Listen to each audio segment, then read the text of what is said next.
Math is everywhere. From the acceleration of my car to the rotation of our universe. Prime numbers are a real mystery in the math universe. They do have a few real-world applications such as cybersecurity encryption, where prime numbers are multiplied by each other to create a super secure encryption code.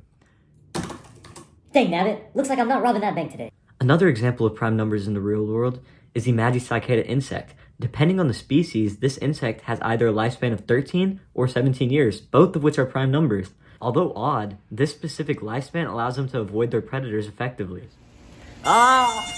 Were these phenomena mere coincidence? Well, that I cannot answer, but mathematicians wanted a way to predict prime numbers. One such mathematician, Leonhard Euler, set the groundbreaking work that would lead to Riemann's hypothesis. Euler worked with infinite series. One type is convergent, where the sum adds up to a number, in this case 2. The second type is divergent.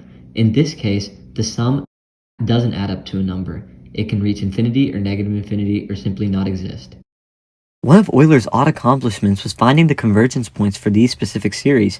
He realized that as long as the exponent was raised to anything greater than 1, it converged. So this one converged to pi squared over 6, and this one converged to pi to the 40th over 90.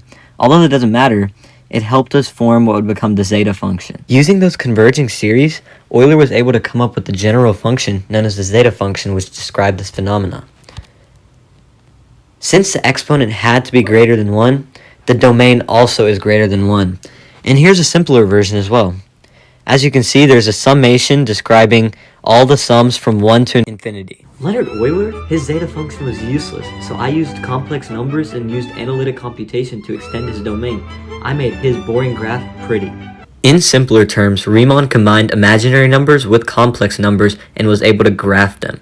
As you can see, if we have the number 2 plus I, we would graph it on the 2 and then on the I, and we would get a point like this. So, by plugging these complex numbers into the zeta function, Riemann was able to discover something new.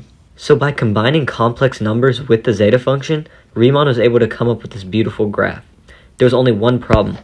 The domain only applies when s is greater than 1. This is where analytic computation comes in. In geometric terms, this means continuing the lines onto the rest of the plane and copying those 90-degree angles that you can see indicated by the red squares. When Riemann did this, he was able to complete the graph. Riemann discovered that all of the zeros at the line 1/2 were all prime numbers. He found a pattern. The issue is that there is no proof to prove that every infinite amount of prime numbers is on that line. Therefore, Riemann's hypothesis remains unsolved. Prime number 1 out of infinity checked. Only an infinite number more to go.